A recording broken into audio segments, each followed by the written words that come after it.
Meu irmão, minha irmã, meus amigos, espero que estejamos em paz. Que você, meu amigo, minha amiga, que você esteja em paz, em equilíbrio. Que você esteja encontrando êxito em sua atividade. Muita paz. Que todos nós sejamos beneficiados com as bênçãos do nosso Pai. Nós estamos estudando o livro Pão Nosso, psicografado por Francisco Cândido Xavier, pelo Espírito Emmanuel. Hoje nós vamos olhar, estudar, ler a lição de número 70, intitulada Elogios. Penso que se faz necessário uma introdução, ou se faz necessária uma introdução. Meus irmãos, eu tenho aprendido bastante que, para desempenho de qualquer atividade, nós precisamos mergulhar fundo. Nós precisamos dedicar a nossa atenção.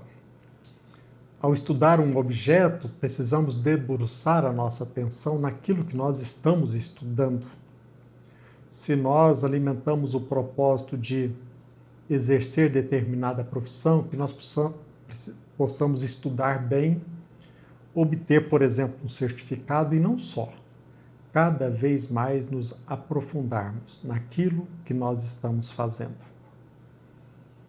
Por exemplo, numa leitura simples, nós não seremos ou não obteremos êxito se nós, ao ler, nós não entendamos o conceito de cada palavra que compõe aquele texto.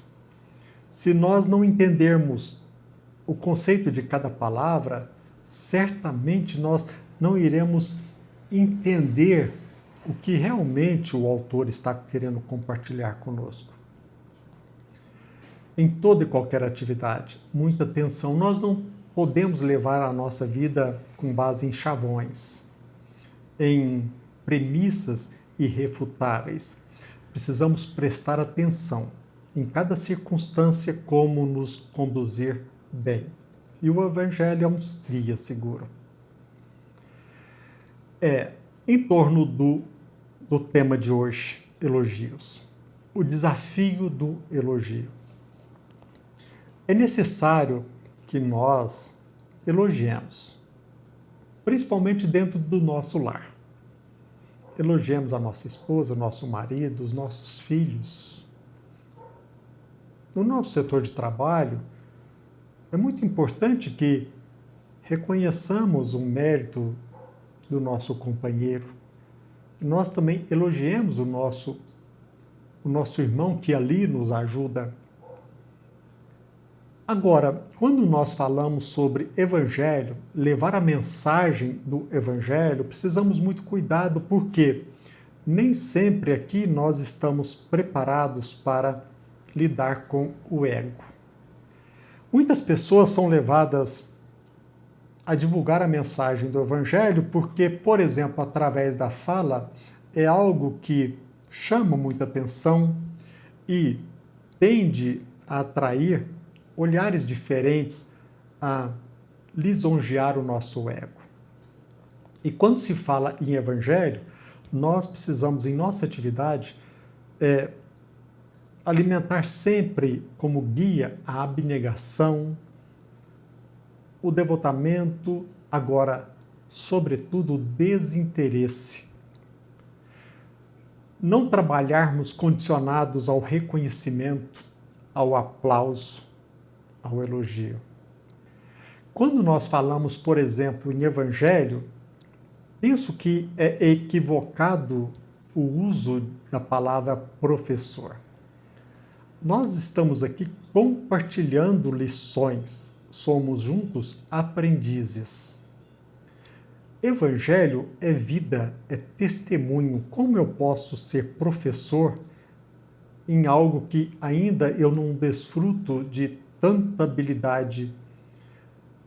Sobretudo diante do fato de que sou ainda uma alma muito imatura, como a maioria daqueles que vivem aqui na Terra. Um professor ele pode compartilhar lições, ensinamentos, aquilo que está sendo estudado ele pode compartilhar, mas evangelho é vida. E nós não somos exemplos para assim fazê-lo como um professor. O único professor e mestre dos mestres que aqui se apresentou a nós é Jesus Cristo. Nós quase sempre temos muita dificuldade em lidar com o ego. E estamos nesse propósito de executar a nossa tarefa, mesmo que as pessoas não reconheçam. Por exemplo, se aqui eu condicionar o compartilhamento dessas mensagens ao número de pessoas que visualizam o vídeo, eu estarei sendo movido pelo ego. O objetivo é compartilhar o Evangelho não só para você que seja um, mas inclusive talvez por um espírito que esteja ao seu lado, e aqui certamente alguns espíritos aqui se encontram. O objetivo é levar a mensagem de Jesus Cristo independentemente do reconhecimento, do elogio e do número das pessoas que nos assistem ou que prestam atenção naquilo que nós estamos fazendo. O desafio do elogio é algo que precisa ser muito pensado, sobretudo para nós, espírita cristãos. Emmanuel, ele se alicerça para desenvolver o seu estudo no Evangelho de Lucas, no capítulo 11, versículo 28. Mas ele disse: antes, bem-aventurados os que ouvem a palavra de Deus e aguardam. De fato, meus irmãos, a mensagem de Jesus Cristo é, como eu disse, para muitos incompreensíveis. E, além do mais, são raros aqueles que desenvolvem o propósito de debruçar atenção, de prestar atenção, de estudar a vida de Jesus Cristo. Até mesmo no meio religioso, a maioria das pessoas se dirige a uma igreja, a um templo, e raro é aquele que conhece um pouco sobre a vida de Jesus Cristo. É bem provável que às vezes alguém se dirija a uma igreja, a um centro, sem ouvir falar, ou pelo menos estudar de forma mais detida a vida de Jesus Cristo. Ora, quando aqui Emmanuel se utiliza desta passagem em Lucas, no capítulo 11, ele está se referindo a um momento em que Jesus estava levando a mensagem, estava compartilhando os ensinamentos, e a sua postura causou admiração tamanha que uma mulher elogiou a mãe de Jesus Cristo. Agora, de certa forma, parece-nos que ele não aceitou bem aquele elogio. Ele chegou mesmo a advertir que bem-aventurado mesmo é aquele que cumpre a vontade de Deus. E talvez as pessoas não entendem como pode ele, diante daquele elogio, como pode advertir alguém que, admirado por suas palavras, elogia sua mãe. É claro que não se trata de um elogio apenas à mãe de Jesus Cristo, mas endereçado também ao Messias pela sua facilidade em compartilhar aquelas lições. Eu quero também aqui, por oportuno, compartilhar com vocês algo que está neste mesmo Evangelho, no versículo 27. E aconteceu que, dizendo ele estas coisas, uma mulher que dentre a multidão, levantando a voz, lhe disse: bem-aventurado o ventre que te trouxe e os seios que te amamentaram. Que exclamação elogiosa! E diante desta exclamação, o que Jesus Cristo disse? Aquilo que foi dito logo no início do nosso comentário. Bem-aventurado é aquele que ouve a palavra de Deus e a observa. A mensagem é clara, cristalina, no sentido de nos alertar para que tenhamos cuidado com o elogio. Não gostamos, em verdade, de ouvir críticas.